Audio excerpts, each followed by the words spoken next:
The moon hung high, casting an eerie glow over the dark, churning waters of the swamp. A single figure stood at the edge, his breath shallow, eyes wide with both fear and determination. The hero, Hercules, was about to face the most impossible of beasts, one that could not be slain by mere strength alone. Before him rose the Seven-Headed Hydra, each head snapping and hissing, each one more vicious than the last. Every wound makes it stronger, the old seer had warned him, her voice trembling with ancient knowledge. For each head you strike, two will grow in its place. But Hercules had no choice. The monster had been terrorizing the land for years, leaving death and destruction in its wake. It was now or never. With a battle cry that echoed through the swamp, Hercules charged, his sword raised high. The Hydra's heads swiveled, their eyes glowing with hunger, tongues flicking out in warning. The first strike landed clean, severing a head with a spray of black venom. But as the severed head hit the ground, two more grew in its place, twice as fierce, twice as deadly. A chill ran down Hercules' spine. The seer had been right. This was no ordinary beast. It was a creature of endless regeneration, its very existence built upon a terrifying law of nature.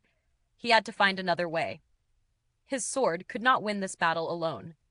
The creature lunged, its many jaws snapping shut with a deafening sound, but Hercules was quick. He dodged and swung again, cutting through another head. And again, two more appeared, each more vicious than the last.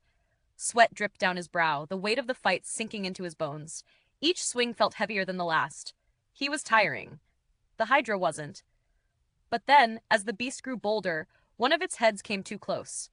With a quick motion, Hercules reached for the flask of fire he'd brought with him, an idea sparked by the seer's cryptic warning. He poured the flame onto the stump of a severed head. The fire burned, crackling and hissing, and to his shock, the Hydra's regenerating heads began to slow. Fire, the seer had whispered, is the key to sealing its fate. With renewed resolve, Hercules set fire to the next severed head, watching as the beast's endless growth began to falter. Slowly, the monster weakened, its movements slowing, the heads less eager to grow back. Finally, with one last mighty blow and a well-placed strike to the heart of the Hydra, Hercules severed the final head, and this time there was no regeneration. No new heads. The beast fell, lifeless, into the swamp, its reign of terror ended. Hercules stood over the monster's body, breathing heavily, covered in sweat, his sword still dripping with venom. He had done the impossible.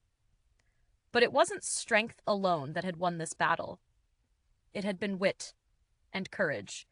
With the Hydra's death, the land was free once more. But Hercules knew that he would forever carry the weight of that battle with him. If you found this story thrilling, make sure to like, share, and subscribe, and leave a comment below to help the channel grow.